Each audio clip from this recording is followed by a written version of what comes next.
नमस्कार, आप देख रहे हैं न्यूज ऑब्जर्वर। मैं हूं आपके साथ नीति पुरोहित। बढ़ते आज की खबरों की ओर। इंदौर में शिवराज सरकार द्वारा आयोजित प्रवासी भारतीय सम्मेलन फ्लॉप साबित हो रहा है। प्रवासी भारतीय सम्मेलन के दौरान सोमवार को आयोजन स्थल पर उस समय हंगामा हो गया जब कई एनआरआई को हॉल में एंट्री करने से रोक दिया गया। वे पीएम नरेंद्र मोदी के संबोधन से पहले ब्रिलियंट कन्वेंशन सेंटर के ग्रैंड हॉल में प्रवेश नहीं कर सके। लंदन के डिप्टी मेयर को भी मेन गेट पर ही रोक दिया गया। एक एनआरआई को मामूली चोट आई। इस पर कुछ प्रवासियों ने तीखी प्रतिक्रिया देते हुए कहा कि टीवी पर ही आयोजन दिखाना था तो बुलाया क्यों। मामला इतना गंभीर हो गया कि पीएम मोदी के सामने ही सीएम शिवराज सिंह चौहान को मंच से माफी मांगनी पड़ी। ब्रिलियंट कन्वेंशन सेंटर के ग्रैंड हॉल में तय समय से 1.5 घंटे पहले एंट्री रोक दी गई। कई एनआरआई को रजिस्ट्रेशन हॉल में ही बैठाकर उनसे कहा गया कि वे स्क्रीन पर ही प्रोग्राम देखें। जमैका से आए 15 सदस्यीय दल को भी ग्रैंड हॉल में प्रवेश नहीं मिल सका। वहां से आए डेलीगेट्स ने इसे लेकर नाराजगी जताई। जमैका के प्रशांत सिंह ने मीडिया से चर्चा में कहा, भारत सरकार और शिवराज सरकार 3000 लोगों के बैठने की व्यवस्था भी नहीं कर सकी तो भारत ग्लोबल पावर कैसे बनेगा। ये इवेंट शिवराज सरकार के मैनेजमेंट पर बड़ा तमाचा है। अमेरिका से आई महिला जूली जैन बोली, मैं अमेरिका से आई हूं और ये बेहद अपमानजनक है कि हम लोगों से बोला गया कि आप टीवी पर देखिए। अगर टीवी पर ही देखना होता तो हम घर पर बैठकर देख लेते। हम सुबह 8 बजे आ गए थे, तब बोला गया कि हॉल फुल हो गया और सारे दरवाजे बंद थे। अंदर कितने ही लोग सरकार के बैठे हुए थे और कह रहे हैं कि अतिथि देवो भव। ऐसा होता है क्या? अतिथि देवो भव। कई लोगों ने निवेश की योजना बनाई थी, लेकिन अब उन्होंने इरादा बदल दिया है। सब लोग मोदी जी की वजह से आए थे और उसी दिन इतनी अव्यवस्था हो गई। मैं बहुत निराश हूं।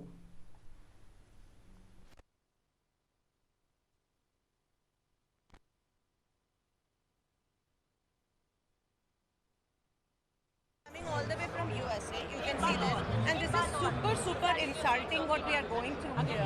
I didn't expect this to happen. कि हम लोगों को बोला गया कि आप टीवी पे देखिए। टीवी पे देखना मैं अपने घर पे देखूंगी बैठ के, मैं यहाँ आके देखूंगी। इतना पैसा खर्च करके आए हैं हम लोग, ये नहीं देखने आए हैं। दूसरी चीज कि हाँ, 8:30 बजे आ गए थे और बोल दिया गया कि सारे दरवाजे बंद हैं, हॉल फुल हो गया।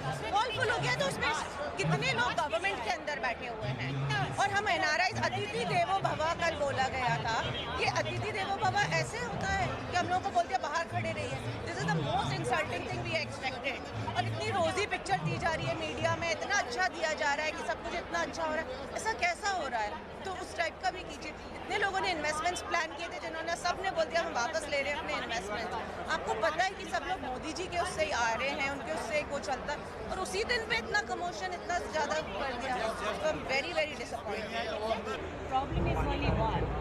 We have registered, we are invited guests. After the registration, we are coming here. So they knew exactly how many numbers are coming all the way from different parts of globe. And we are here especially to listen Modi ji from as close as possible.